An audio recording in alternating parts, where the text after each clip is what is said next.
नमस्कार, स्वागत है आपका एक बार फिर से साइंस की इस क्लास में। आज हमारा टॉपिक अभी तक वही चल रहा है, कार्बन और इसके प्रमुख यौगिक, लेकिन इसके अंदर हमारा डेली टॉपिक है वो नया होता है। आज हम किसकी बात करेंगे? तो आज हम बात करने वाले हैं कार्बन के अपर रूप। इसकी बात करेंगे कार्बन के अपर रूप यानी कि एलोट्रॉप्स ऑफ कार्बन। अपर रूप की बात करेंगे, क्या होते हैं अपर रूप। ये एक थ्योरी क्लास रहने वाली है और इसमें देखें तो इस टॉपिक से ग्रेजुएशन लेवल में भी प्रश्न पूछे जाते हैं और 12th लेवल में भी पूछे जाते हैं। ठीक है, तो यहाँ पर ग्रेजुएट लेवल भी ऐड कर लेना, ग्रेजुएट लेवल में भी प्रश्न पूछे जाते हैं। तो क्लास को कंप्लीट और बहुत ही महत्वपूर्ण तरीके से ध्यान से देखना है। ये आपके लिए बहुत ही कीमती समय है और कीमती समय का सदुपयोग कीजिए, बहुत बेहतरीन परिणाम आपको देखने को मिलेंगे। तो देखिए, सबसे पहले बात करते हैं कार्बन के अपर रूप।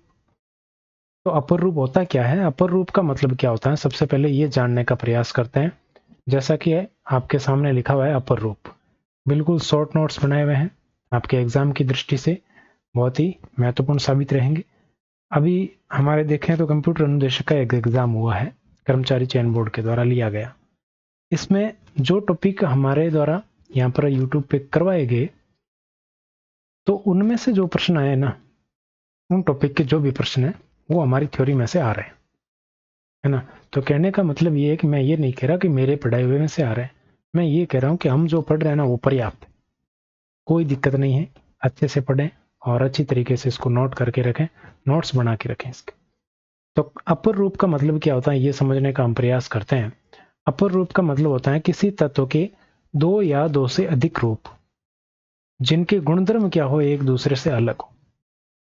एक तत्व है कोई भी, उसके अलग अलग रूप हैं जिनके गुणधर्म क्या है, एक दूसरे से बिल्कुल क्या है, अलग है।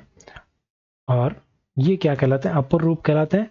और अपर रूप का ये गुणधर्म है वो क्या कहलाता है, ऐसा अगर कहीं देखने को मिलता है तो वो गुणधर्म है वो अपर रूपता कहलाता है। क्या कहलाता है? अपर रूपता कहलाता है।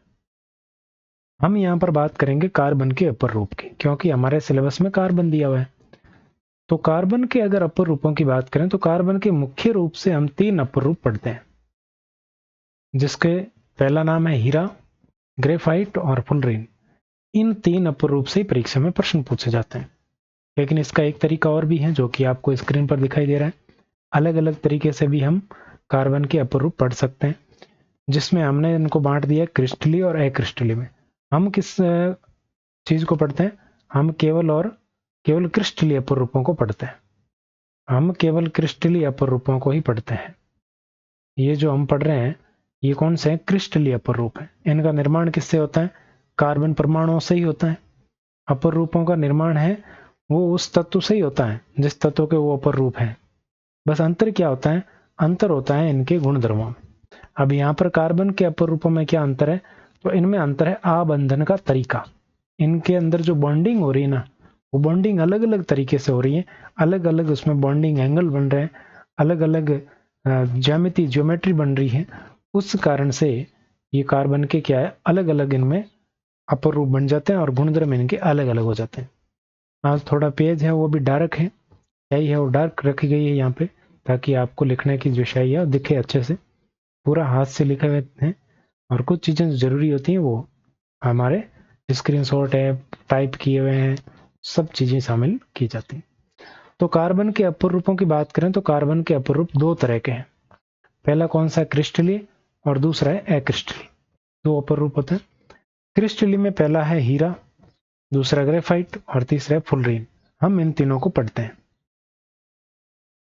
फिर अक्रिस्टलीय कौन कौन से पूछा जा सकता है एग्जाम में कि निम्न में से कौन सा कार्बन का क्रिस्टलीय अपर रूप नहीं है?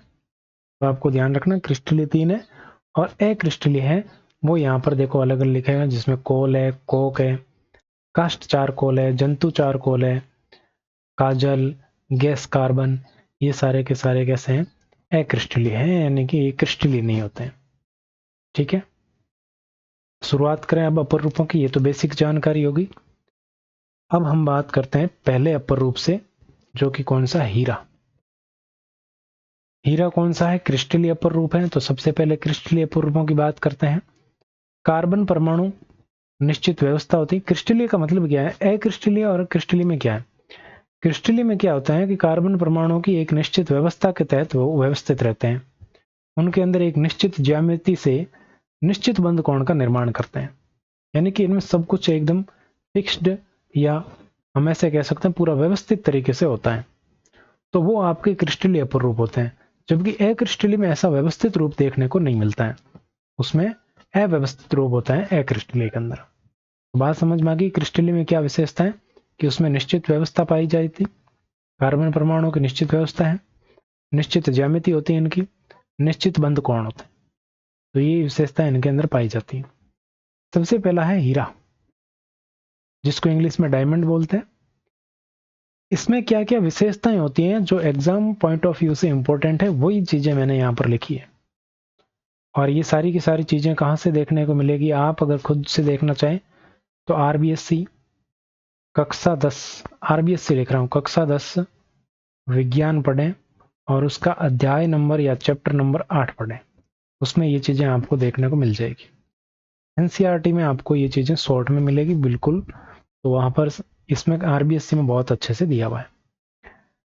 हीरे के अंदर क्या होता है, कार्बन का प्रत्येक परमाणु अन्य 4 कार्बन परमाणुओं से आबंधित होता है।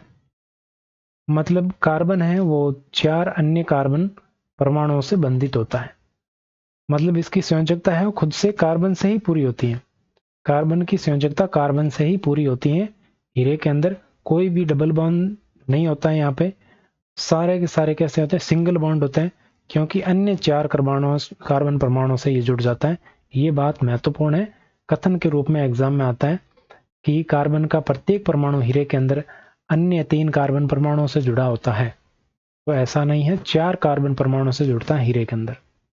और इससे क्या होता है, जिससे दृढ़ त्रिआयामी यानी कि 3D संरचना बनती है। यहाँ पे त्रिआयामी का मतलब क्या है, 3D। कैसी संरचना, 3D संरचना बनती है, चतुष्फलकीय संरचना बनती है, यानी कि 4 कार्बन परमाणु से जुड़ रहा है तो चतुष्फलकीय होगी, यानी कि 4 फलक उसमें देखने को मिलते हैं हमें। तो त्रिआयामी 3D संरचना बनती है और चतुष्फलकीय संरचना बनती है। और इंपॉर्टेंट बात है, ये कार्बन का अति शुद्ध रूप है। हीरा है वो कार्बन का क्या है, अति शुद्ध रूप है। ये बात भी आपको ध्यान रखनी। यहाँ पर हीरे के अंदर कार्बन कार्बन के मध्य जो बंध बनता है उस बंध की दूरी कितनी होती है, तो 1.54 एंगस्ट्रॉम होती है। ए नोट का मतलब क्या है, एंगस्ट्रॉम। इसको क्या बोलते हैं, एंगस्ट्रॉम बोलते हैं। ये आपको ध्यान रखना है। एंगस्ट्रॉम होती है 1.54 एंगस्ट्रॉम। अगर पिकोमीटर में पूछ ले तो पिकोमीटर में होती है 154 पिकोमीटर। ठीक है। ये विद्युत का बिल्कुल कुचालक होता है, क्योंकि इसमें कोई भी मुक्त इलेक्ट्रॉन नहीं होता है। 4 कार्बन परमाणुओं से चारों संयोजकताएं कंप्लीट हो जाती हैं, इसलिए इसमें कुछ भी फ्री नहीं होता है। इस कारण से ये विद्युत का चलन नहीं कर सकता है। ठीक है, बात समझ में आ गई। आगे बढ़ते हैं। अच्छी तरीके से समझ में आ रही है, नोट्स अच्छे हैं तो क्लास को लाइक करें, आगे बढ़िए। ये आपके हीरे की संरचना देखिए और या इधर आपके हीरे की इमेज देखिए। ये है हीरे की संरचना। ये क्या है, संरचना है। इसमें प्रत्येक कार्बन परमाणु अन्य 4 कार्बन परमाणुओं से जुड़ा है। ये कार्बन परमाणु देखो, मैं जो रेड कर रहा हूं, ये देखो अन्य 4 कार्बन परमाणुओं से जुड़ा है। एक इससे जुड़ा है, एक दूसरा इससे जुड़ा है, 2 तीसरा इससे जुड़ा है, 3 और ये ऊपर जुड़ा है इससे 4। ये जो आपको बिना जुड़े हुए दिख रहे हैं ये भी एक दूसरे से जुड़े हुए हैं, बस हमें सामने से ऐसे दिखाई दे रहा है। तो इस प्रकार से एक कार्बन परमाणु अन्य 4 कार्बन परमाणु से जुड़ा हुआ है। और ये बंध कोण की लंबाई देखो यहाँ पर दे रखी है 154 पिकोमीटर। ये हीरे की क्या है, संरचना है, ये आपको ध्यान रखना।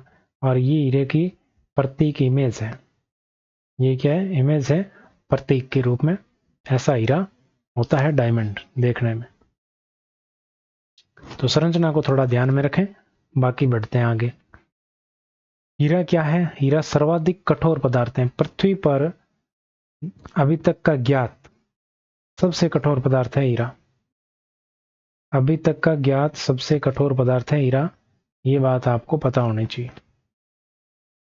क्यों कठोर है, क्योंकि इनके मध्य क्या पाए जाते हैं, प्रबल सहसंयोजक बंध पाए जाते हैं। कठोरता का कारण क्या है? ऐसे प्रश्न पूछ ले कि पृथ्वी पर अब तक का ज्ञात सर्वाधिक कठोर पदार्थ हीरा है, क्योंकि इसके अंदर दुर्बल सहसंयोजक बंध पाए जाते हैं, दुर्बल वांडरवाल बल पाए जाते हैं, प्रबल वांडरवाल बल पाए जाते हैं, इनके मध्य प्रबल सहसंयोजक बंध पाए जाते हैं। तो आपका उत्तर क्या होना चाहिए? प्रबल सहसंयोजक बंध पाए जाते हैं। ये इंपॉर्टेंट है, प्रबल है तभी तो कठोर है। गलनांक भी ध्यान में रखना है, गलनांक होता है 3843 केल्विन। यहाँ पर देखो, स्किप करने के लिए मेरी क्लास में से कुछ नहीं है। जो स्किप करता है वो मतलब बहुत कुछ खो देता है। मेरी क्लास में वही चीजें होती हैं जो एग्जाम में देखने को मिलती है। स्किप कुछ नहीं करना है इसमें से, और ऐसे कोई स्किप करने वाली चीज होगी भी तो मैं बता दूंगा।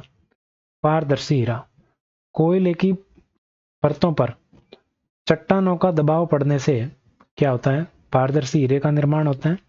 और संश्लेषित हीरा है, ये शुद्ध कार्बन पर अत्यधिक दाब और ताप के द्वारा बनाया जाता है। शुद्ध कार्बन को अत्यधिक उच्च ताप और उच्च दाब पर उपचारित किया जाता है, सब्जेक्टिंग किया जाता है उसका, तो हीरे को संश्लेषित किया जा सकता है प्रयोगशाला के अंदर।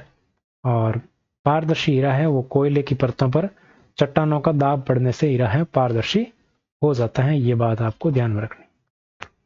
अब हीरे के यूजेस क्या क्या हैं, क्या उपयोग है उसके? उपयोग में पहले तो कांच कटर के रूप में सबसे महत्वपूर्ण उपयोग। जो ग्लास कटिंग होती है उसमें हीरा काम में लिया जाता है, जो कि देखो सबसे ऊपर आपको यहाँ पर इमेज दी हुई है, ये है कांच कटर। ये कांच कटर है, ये आपको देखने को मिल रहा है, ये ऊपर ही ऊपर दिया हुआ है कांच कटर।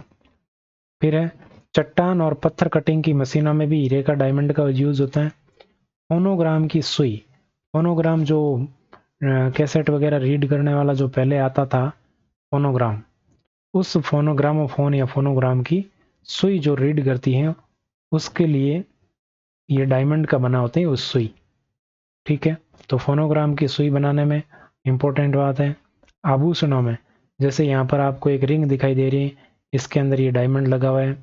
यहाँ क्राउन दिखाई दे रहा है, इसके अंदर ये देखो डायमंड ही डायमंड लगे हुए हैं। तो इस प्रकार से इसका यूजेज होता है। तो ये हमारी बात हुई किसकी? डायमंड के बारे में। अब हमारा सेकंड नंबर पे आता है ग्रेफाइट। तो बात करते हैं ग्रेफाइट के बारे में। ग्रेफाइट, जो शब्द की अगर बात करें ग्रेफाइट की, तो ग्रेफाइट शब्द है वो ग्रेफो शब्द से बना है।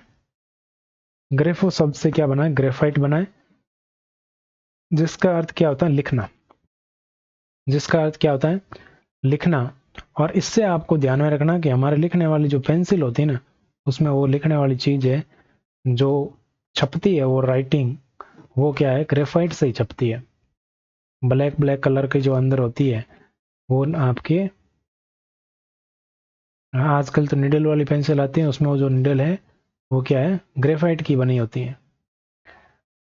इसमें क्या होता है, जैसे हीरे में हमने देखा कि 4 कार्बन का अन्य 4 कार्बन परमाणु से जुड़ता है, यहाँ कार्बन का प्रत्येक परमाणु अन्य 3 कार्बन परमाणु से जुड़ता है।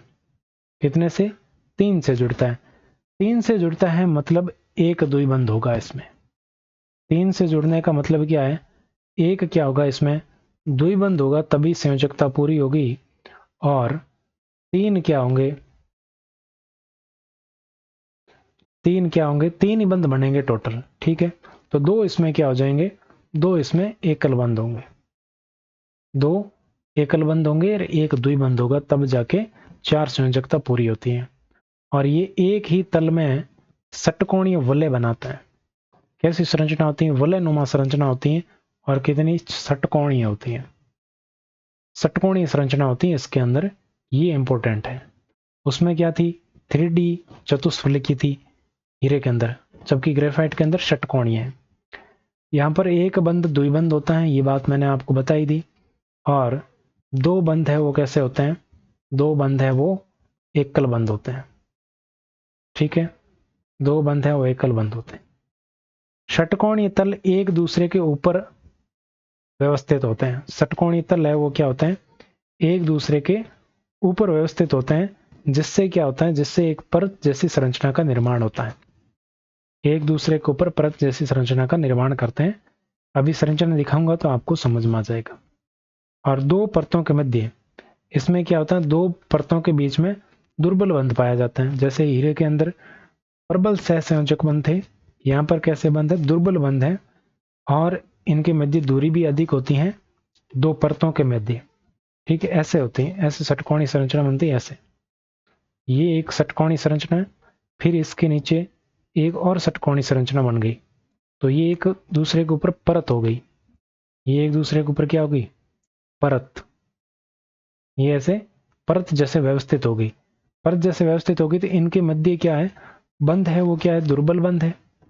बंध कैसे है, दुर्बल है। परतों के बीच में दूरी क्या है, दूरी है वो अधिक है,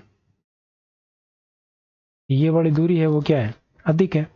तो इस वजह से ये क्या, परतें एक दूसरे के ऊपर फिसलती है। और आपने सुना होगा, पढ़ा होगा कि यही कारण है कि ग्रेफाइट को लुब्रिकेंट के रूप में यूज किया जाता है, स्नेहक के रूप में, शुष्क स्नेहक के रूप में यूज किया जाता है, ड्राई लुब्रिकेंट के रूप में। ठीक है, फिर अगली बात आपको क्या ध्यान में रखनी है कि विद्युत का ये सुचालक होता है, क्योंकि इसके अंदर क्या पाया जाता है, मुक्त इलेक्ट्रॉन पाए जाते हैं, और साथ के साथ परतों के मध्य ये खाली स्थान पाया जाता है। इस वजह से विद्युत का क्या करता है, चालन करता है। दो परतों के मध्य उपस्थित स्थान और मुक्त इलेक्ट्रॉनों की उपस्थिति के कारण ये आपके विद्युत का सुचालक होता है। ये ध्यान में रखना है। इसका रंग कैसा होता है, काला धूसर होता है, यानी कि एकदम ब्लैक नहीं होता है, हल्का काला होता है, धूसर रंग उसका होता है। ये मुलायम एकदम पदार्थ होता है। ये देखो इसकी संरचना, ये आपके बंद कोण का मान यहाँ पर दिया हुआ है, ये बंद कोण नहीं, बंद लंबाई है। क्या है, बंद लंबाई दी हुई है, कितनी है, 141.5 पिकोमीटर। अगर एंगस्ट्रम में पूछ ले तो 1.41 या आपको मिलेगी 1.42 एंगस्ट्रम। ठीक है, और ये परतों के बीच की लंबाई कितनी है, तो 340 पिकोमीटर, 340 पिकोमीटर। ठीक है, या आपको पूछ ले एंगस्ट्रम में तो 3.4 एंगस्ट्रम। ठीक है, तो ये बात आपको ध्यान में रखनी। ये ऐसी संरचना होती है, ये देखो षटकोणीय संरचना बन रही है यहाँ पे, ये ऐसे षटकोणीय संरचना बन रही है। इसमें प्रत्येक कार्बन परमाणु, ये वाला कार्बन परमाणु देख लो, ये इसके साथ और इसके साथ और इसके साथ तीन से जुड़ा हुआ है, नीचे से जुड़ा हुआ नहीं है। नीचे वाली परत है वो अलग अपनी होती है, ये जुड़ी हुई नहीं होती परतें, परतों के मध्य खाली स्थान पाया जाता है। और प्रकृति में आपको कहीं ऐसा मिले तो ये ऐसा होता है ग्रेफाइट, आपने देखा ही है। ठीक है, आगे बढ़ते हैं। आगे देखिए प्रकृति इसकी कैसी होती है, तो ये मुलायम होता है, लगता है मुलायम जैसा, चिकना लगता है, फिसलनशील होता है, यानी कि ये हाथ स्लिप करता है इससे, और ये चमकीला होता है, हल्का चमकीला भी होता है। जैसे यहाँ पर आपको पेंसिल दिखाई दे रही, पेंसिल के अंदर ये वाला जो चीज है, ये वाली, ये क्या है, ये ग्रेफाइट है। ये अंदर जो चीज है ये सारी की सारी क्या है, ग्रेफाइट है। ये आपको ध्यान रखना है। ठीक है, इसके यूजेस क्या है, पेंसिल के रूप में, पेंसिल के अंदर काम आता है ये, शुष्क स्नेहक के रूप में क्यों काम आता है, अभी मैंने बताया कि ये परतें एक दूसरे के ऊपर फिसलती हैं दुर्बल बंध होने के कारण और अधिक दूरी के कारण, इसलिए इसको शुष्क स्नेहक या ड्राई लुब्रिकेंट के रूप में यूज किया जाता है। इलेक्ट्रोड बनाने में इसका यूज किया जाता है, लोहे की वस्तुओं पर पॉलिश करने में इसको यूज किया जाता है, नाभिकीय परमाणु भट्टी के अंदर मंदक के रूप में यूज होता है। ये बात इंपॉर्टेंट है, मंदक के रूप में, इसके रूप में, मंदक छड़ों के रूप में इसको काम में लिया जाता है। तो ये आपको ध्यान में रखना, किसमें, परमाणु भट्टी में, परमाणु भट्टी में किसका यूज किया जाता है, ग्रेफाइट का यूज किया जाता है। तो पूछा जा सकता है कार्बन का ऐसा कौन सा अपर रूप है जिसका उपयोग परमाणु रिएक्टर के अंदर किया जाता है, तो ये ग्रेफाइट है। तो ये ग्रेफाइट की बात हुई, तो चीजें समझ में आ गई होगी, कोई दिक्कत नहीं है इसमें। आगे बढ़ते हैं, अब बात करते हैं हीरा और ग्रेफाइट की तुलना करते हैं। ठीक है, हीरे और ग्रेफाइट की क्या करते हैं, तुलना करते हैं। सबसे पहले इसकी संरचना की बात करते हैं।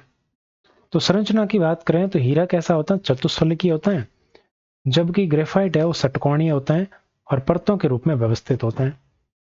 इस तुलनात्मक अध्ययन से क्या है, दोनों चीजें एक साथ कवर हो जाएगी और याद भी अच्छे से हो जाएगा। भौतिक अवस्था की बात करें तो हीरा रंगहीन होता है और पारदर्शी होता है, जबकि ये कैसा होता है, ये चमकदार, अपारदर्शी और काले रंग का होता है, काले धूसर रंग का हम कह सकते हैं। कठोरता की बात करें तो हीरा है वो सर्वाधिक कठोर होता है, हमने बात की थी। और ये कहता कैसा होता है, मुलायम और चिकना होता है ग्रेफाइट। विशिष्ट घनत्व की बात करें तो इसका विशिष्ट घनत्व 3.51 होता है, जबकि ग्रेफाइट का 2.25 होता है। ये प्रश्न अभी तक बना नहीं है, तो आपके लिए ये इंपॉर्टेंट है। 3.51 है हीरे का होता है, ग्रेफाइट का 2.25 होता है। ये विशिष्ट घनत्व है इसका, ठीक है, ध्यान रखना। विद्युत चालकता, हीरा कुचालक होता है और ये सुचालक होता है। ये हमने बात की। आपके लिए नई चीज यहां पर क्या देखने को मिली, विशिष्ट घनत्व। ये आपको अच्छे से याद कर लेना। तो इसका स्क्रीनशॉट ले लीजिए, फिर आगे बढ़ते हैं। ये देखिए फुलरीन, तीसरा अपर रूप है हमारा फुलरीन। फुलरीन नाम क्या है, फुल है, पहले से ही फुल है, फुलरीन। फुलरीन की संरचना की बात करें तो ये संरचना होती है फुटबॉल के समान। फुल से फुलरीन, फुल से फुटबॉल। फुटबॉल के समान इसकी संरचना देखने को मिलती है। एक अमेरिकी वास्तुकार था जिसका नाम था बकमिस्टर फुलर। क्या नाम था, बकमिस्टर फुलर। उसी के नाम पर इसका नाम क्या रख दिया, फुलरीन रख दिया।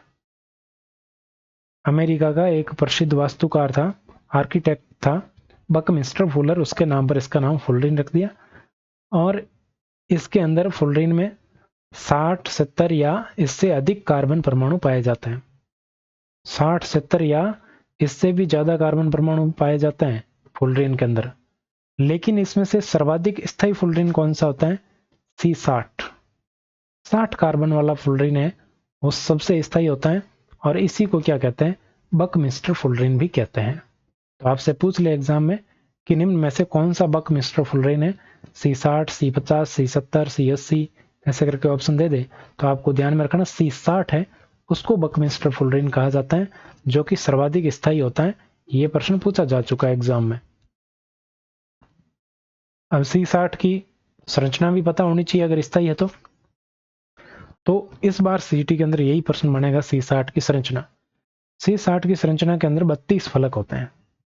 कितने होते हैं, 32 फलक होते हैं, जिनमें से 20 तो होते हैं षटकोणीय और 12 होते हैं पंचकोणीय।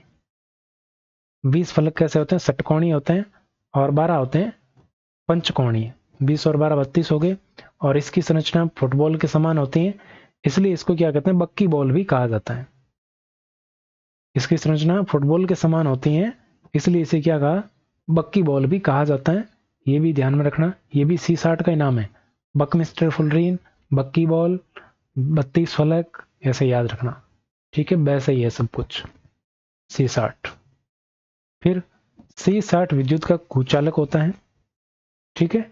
C60 क्या होता है, विद्युत का कुचालक होता है। आगे बढ़े तो इसका स्क्रीनशॉट ले सकते हो, फिर बढ़ते हैं आगे। फुलरीन C60 की बात करें तो इनमें कार्बन कार्बन की बंध लंबाई है वो 1.40 एंगस्ट्रम होती है, या फिर अगर बात करें तो 140 पिकोमीटर। 1.40 एंगस्ट्रम या 140 पिकोमीटर आपको देखने को मिल जाएगी। ये फुलरीन की संरचना तो ये पीछे दी हुई ना, ये फुलरीन है। ये फुलरीन की संरचना आपको यहाँ पर दी हुई, देखो साइड में। ये फुलरीन ऐसा होता है फुटबॉल के समान, तो ये फुलरीन की संरचना है। इसमें पंचकोणीय और षटकोणीय सारी देखने को मिलते हैं। ये देखो, ये तो षटकोणीय है, ये पंचकोणीय मिल गई, ये पंचकोणीय है। ये कैसी है, पंचकोणीय। अंदर देखो आपको षटकोणीय भी मिल जाएगी कहीं ना कहीं। पंचकोणीय संरचना है तो सामने से दिख रही है, और षटकोणीय संरचना भी है इसमें। ये षटकोणीय है, देखो ये षटकोणीय संरचना। पंचकोणीय और षटकोणीय दोनों ही देखने को मिलती है, ठीक है। तो 12 पंचकोणीय होती है और 20 है वो षटकोणीय होती है C60 के अंदर। आगे देखो, इसी फुलरीन की बात करें तो फुलरीन देखने पर कैसा लगता है, गोल गुंबद के समान लगता है, तो गुंबद जैसा लगता है ये फुलरीन। तो पूछा हुआ प्रश्न है कि कौन सा होता है गुंबदाकार, तो गुंबदाकार कौन सा अपर रूप होता है, तो ये होता है फुलरीन। इसका उपयोग कहाँ किया जाता है, तो इसका उपयोग किया जाता है प्राकृतिक गैस के शुद्धिकरण में, आणविक बेरिंग बनाने में, तकनीकी रूप से ये महत्वपूर्ण है। क्यों महत्वपूर्ण है? क्योंकि यह उच्च ताप पर अतिचालक की तरह व्यवहार करता है। उस ताप पर क्या हो जाता है? अतिचालक की तरह व्यवहार करते हैं।